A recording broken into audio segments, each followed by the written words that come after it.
Hello everyone, thank you so much for watching. My name is Julie and today I'm going to do a tag video. It's the first video I've ever been tagged in! Yay! I'm so excited. Okay, so I have my phone here to kind of tell me something about it. So I was tagged by Lizzieloveslife and her video was inspired by Kelly Ghosh's video. And what I'm going to talk about are YouTube cult products that I have never tried.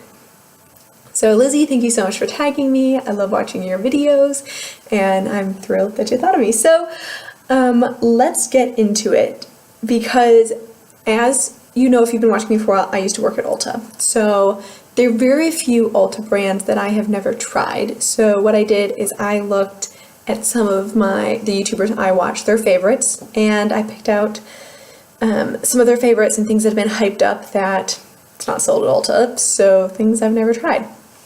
The first thing, which is everywhere right now, that I've never tried a single thing of, is Fenty Beauty. What do I say about Fenty Beauty? I think that they did a great job hyping their products. I think their foundation line is fantastic. I too have had trouble matching guests with foundations that work for them, either on the very light spectrum or on the very deep spectrum of melanin in their skin, and I am thrilled that Fenty Beauty has foundations for everyone. It does not interest me at all. First of all, I don't really care about foundation. I love my drugstore stuff, so I don't think high-end is particularly spectacular since I'm not looking for full coverage anyways. But their packaging doesn't really interest me, their products don't really interest me.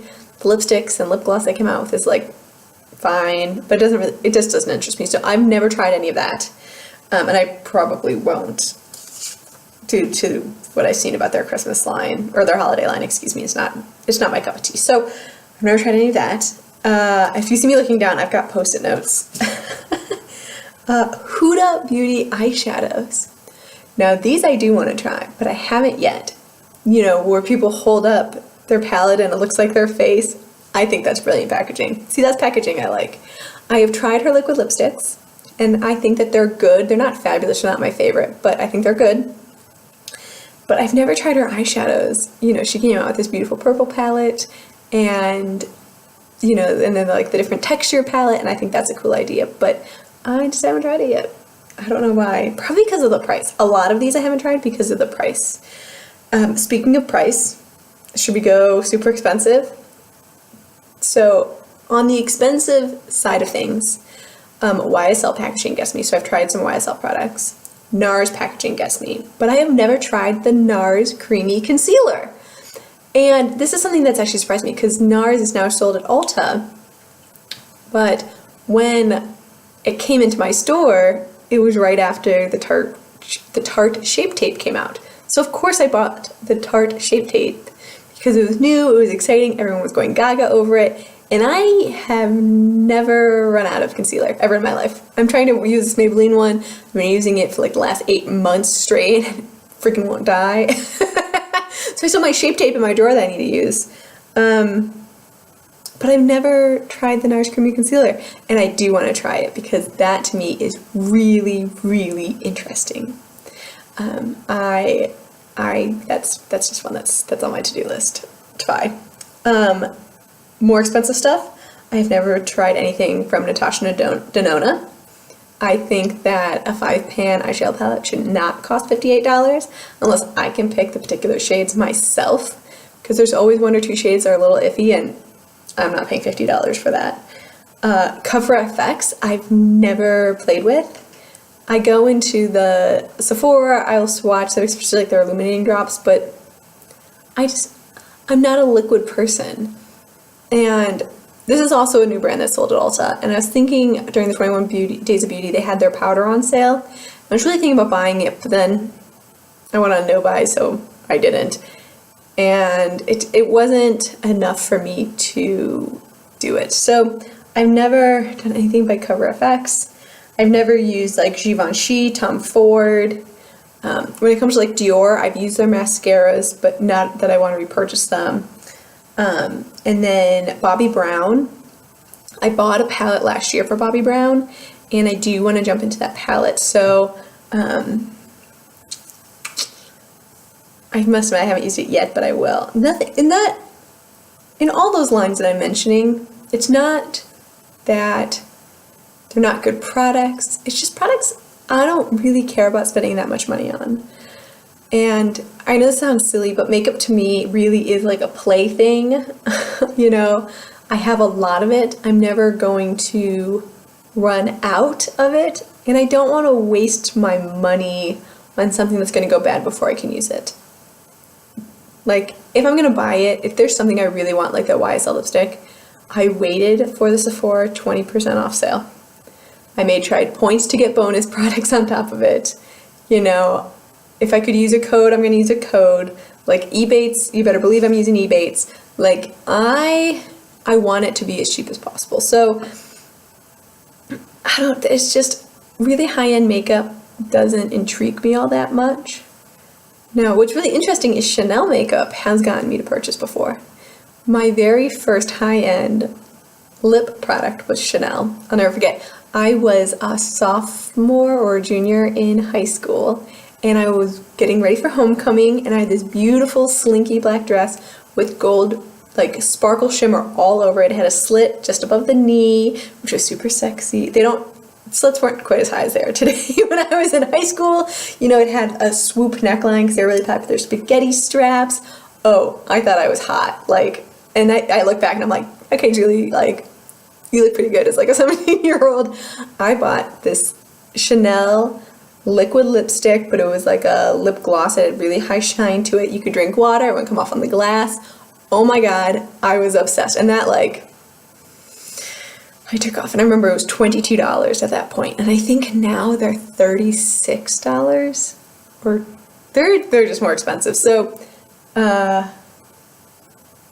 can't justify unless I've got a discount and something like really special I want to use it for. Other things that I thought were surprising that I haven't used, and this is Lizzie who tagged me, Lizzieloveslife. Her name is Elizabeth, or Liz. She's never used the Laura Mercier translucent setting powder. I haven't either. I can't believe I haven't. But again, loose powders are something that I just find a little bit too messy to use, and I'm already messy, so I don't want to create a bigger mess. So I've never used that either. But I do want to. That has been on my wish list to try, but I have just so many pressed powders, I haven't really worried about it. So, whatever. The Anastasia brow pomade. People love it. It's not my aesthetic. I have really bushy brows, and I haven't shaped them in quite a while, and it's actually driving me mad. I need to find someone to shape my brows, but I think the pomades are too strong. Like, I think they look so fake that it hides whatever you're doing with your eyes. And I'd rather people look at my eyes than my eyebrows.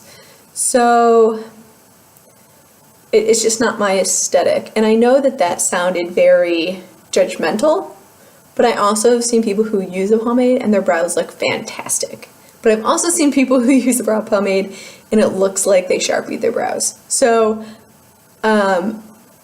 it depends on how you use the product.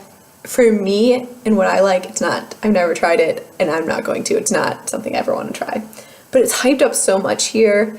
When we worked at Ulta, oh my God, we like flew through those. Those in the Brow Wiz, oh my, it was like you were constantly restocking. Like every day you had to restock those products because we ran out by the time our next shipment came. We were running out of so many colors by the time our shipment came. We probably sold 20 to 30 a day. Okay, maybe 15 to 20. Like they're that popular, and it just never really interested me. And Anastasia highlighter glow kits. So highlighter glow kits. I know why people love them. They're so buttery. There hasn't been one that I've loved all 4 shades in. That's the reality of it. There hasn't been one that I've loved all 4 shades in. And I think they're beautiful. When they came into Ulta the very first time, it was the Glow and Gleam kit. And I swatched them and they were beautiful. And they were also flying off the shelves. That was a good hyped product and people really loved them. But there was always one or two that didn't work for me, you know, that I knew I was never going to use. And so I never purchased one. I guess I should say I have tried some of these products, but not on my face. So yeah, that's the tag. If you like this video, give me a thumbs up. There are lots of other things I haven't tried, but I'm going to stop there for now because I've been putting a lot of long videos lately. And I'm going to tag a few people. So Triggy3, your tag Courtney, Lipstick Lover, looking at you, and then everyone else who watches my videos and has a YouTube channel, if you film something like this, I'm going to tag you too. Just let me know down below that you're filming a video and I'll check it out. Thank you so much for watching, and I'll see you in my next one.